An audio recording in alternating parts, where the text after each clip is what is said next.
일본의 수출 규제 조치가 발표된 지 일주일 만에 2차 추가 조치가 나올 것이라는 소식이 전해지고 있습니다. 일본의 언론은 구체적으로 공작기계와 탄소 섬유 등이 규제 대상에 들어갈 것이라고 보도했습니다. 이런 가운데 이번 사태 이후에 문재인 대통령이 첫 번째 메시지를 냈습니다. 우리 기업에 피해가 발생하면 필요한 대응을 하겠다는 일종의 경고입니다. 다만 정부가 다각적인 대응책을 들여다보고는 있지만 적절한 대응 방안을 마련하기가 당장 쉽지 않다는 지적도 나오고 있습니다. 구혜진 기자입니다.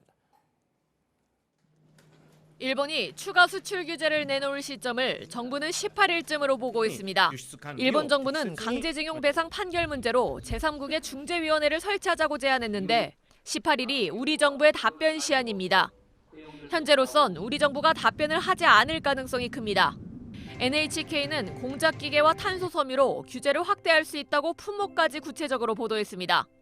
기계를 만드는 기계인 공작기계는 자동차와 중공업 등 제조업 전반에 핵심적이고 탄소 섬유는 수소 연료 탱크의 핵심 소재입니다. 우리나라의 산업에 치명적이면서 일본산 의존도가 높은 것들이 꼽힙니다. 일본은 한국의 물류 안보를 믿을 수 없어 수출을 통제한다는 식의 안보 논리를 내세우고 있습니다. 이 논리로 규제를 확대할 수 있는 일본의 전략 물자는 1,100여 가지입니다. 코에 걸면 코골이거든요. 어떤 기술 품목이든 그게 안보란 이름으로 규제를 하기 시작하면 정밀 공작 기계라든가 다른 기타 소재 분야 타격을 받을 가능성이 크거든요.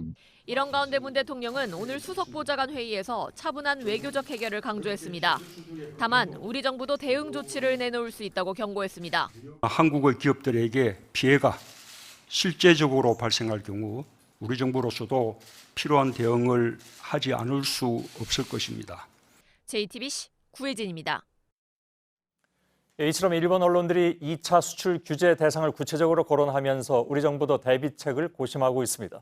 100개 품목 리스트도 이미 만들어 놨다는 것이 정부의 설명입니다. 문제는 정밀화학 제품처럼 예상은 가능하지만 대책을 찾기 어려운 것들이 적지 않다는 것입니다. 이희정 기자입니다. 일본 언론이 2차 보복 대상으로 지목한 탄소 섬유는 전기, 수소차에 많이 쓰입니다. 일본에서 많이 들여오긴 하지만 독일 등 유럽에서도 수입합니다. 수입 가격은 올라가겠지만 수입이 막히진 않는다는 겁니다. 공작기계도 마찬가지입니다. 한번 공장에 들여놓으면 자주 바꾸지 않아 당장 문제가 생기진 않습니다. 문제는 규제 대상을 한꺼번에 늘릴 때입니다. 전략물자 수출 우대국 목록, 이른바 화이트리스트에서 우리나라를 빼는 경우입니다. 최악의 경우 1,100여 개 품목이 규제 대상이 될 수 있습니다.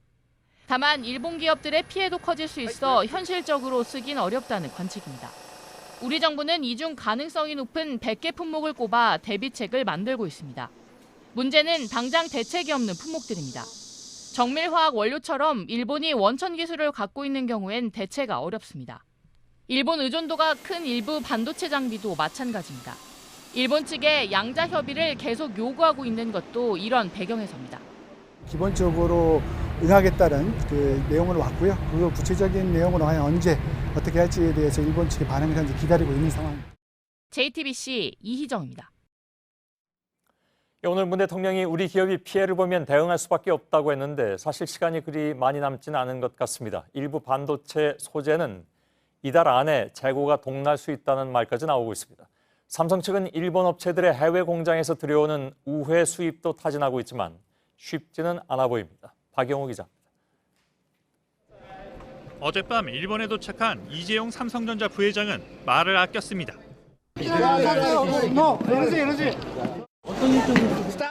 삼성전자 측도 이 부회장이 현지에서 누구를 만날지 밝히지 않았습니다. 업계에선 고순도 불화수소, 즉 애칭가스 공급업체들을 먼저 찾을 것으로 보고 있습니다. 반도체의 불순물을 없앨 때 쓰는 소재인데 재고가 많지 않은 것으로 알려졌습니다. 워낙 독성이 강해 재고를 쌓아두는 대신 그때그때 필요한 만큼 주문해 써왔기 때문입니다. 업계 관계자는 애칭가스는 이달 안에 재고가 바닥날 수도 있다고 말했습니다. 다급해진 국내 기업들은 일본 업체들에게 우회 수입이 가능한지 타진하고 있습니다. 대만이나 싱가포르에 있는 일본 업체들의 공장에서 국내로 바로 들여오는 방식입니다. 이 경우 일본 정부의 심사를 받지 않아도 됩니다. 하지만 정부 눈치를 봐야 하는 일본 기업들이 이런 요청을 받아들이기는 현실적으로 쉽지 않아 보입니다. JTBC 박영호입니다.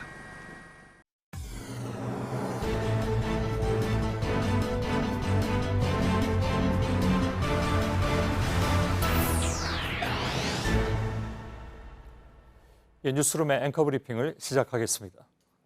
운이 좋게도, 정말 운이 좋게도 한국전쟁이 일어났다. 이것은 지난 2005년 아소다로 당시 일본 총무상이 한 말입니다. 그는 지금 일본의 부총리 겸 재무상입니다. 실제로 일본은 한국전쟁 당시에 어마어마한 전쟁 특수를 누렸습니다. 억지로 항복을 선언한 패전 이후에 대공황의 위기마저 거론됐던 경제는 군수물자를 판매하면서 기적적으로 살아났으니까요.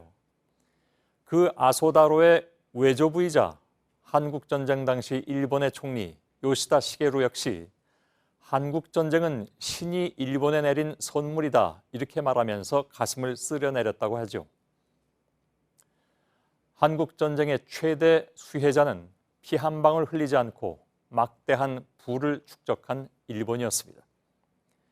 그때 축적된 부는 그 극히 일부가 한일협정이라는 기울어진 협상의 결과물로 이 땅으로 들어왔고 불과 며칠 전 우리는 일본 극우 언론의 논설위원이 뱉어낸 다음과 같은 말을 또다시 들어야 했습니다. 한일 국교 정상화 3억 불이라는 그 금액이 지금 한국 발전의 기초가 됐다. 그는 10여 년 전 독도 논쟁이 불붙었을 때 독도는 한국 것, 다케시마는 일본 것이라는 참으로 해괴하고도 편리한 논리를 설파했던 사람이기도 합니다. 일본 극우의 논리는 바뀐 적이 없으며 바뀌지도 않을 것입니다. 이른바 경제보복. 보복이란 피해를 입은 사람이 행하는 마지막 수단일 터인데 그들이 입은 피해란 대체 무엇인가? 가해자가 오히려 피해자임을 자처하는 모순은 혐오의 정치적 언어를 낳고 그들이 쏟아내는 정치의 언어가 선량한 양국 시민들의 마음까지 갈라놓는 현실은 어떻게 극복해야 할 것인가? 그리고 여기 그들이 피해자가 되는 동안 오히려 가해자가 된 사람이 있으니 1940년대 일본에 끌려가 강제 노역에 시달리다가 이제는 노인이 되어버린 청년은 말했습니다. 나 때문에 이런 일이 벌어진 것 같아 미안합니다. 피해자이면서 졸지에 미안함을 느껴야 하는 이춘식 할아버지께 한국전쟁은 신이 일본에 내린 선물이다라고 했던 일본 총리 요시다 시게루가 했다고 전해지는 말을 한마디 더 전해드립니다. 이제 일본은 살았다. 오늘의 앵커 브리핑이었습니다.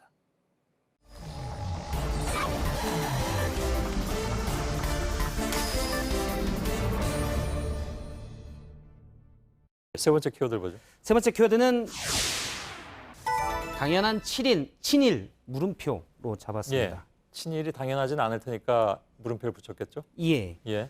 이병태 카이스트 교수가 최근 페이스북에 올린 글이 오늘 하루 종일 논란이 됐습니다. 예. 제목은 친일은 당연한 것이다라고 꺽쇠까지 표시를 했고요. 그다음에 내용을 보면 뭐 친일은 당연한 것이다면서 뭐 친미나 친일, 친영, 친불, 친독도 다 당연한 것 아니냐? 국교 정상화가 됐으니 친하게 지내야 되지 않느냐라는 취지로 얘기를 했습니다. 예. 그 다음에 또 어제 올린 글에 보면 토착 왜구를 입에 담는 인간들은 인종차별자들이고 파시스트, 역시 컴플렉스의 정신병자다라고 심한 표현까지 나옵니다. 예.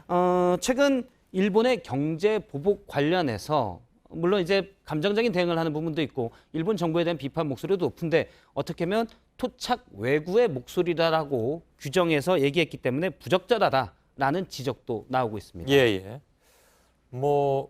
지나친 감정적 대응은 물론 자제를 해야 되겠죠. 예, 그렇습니다.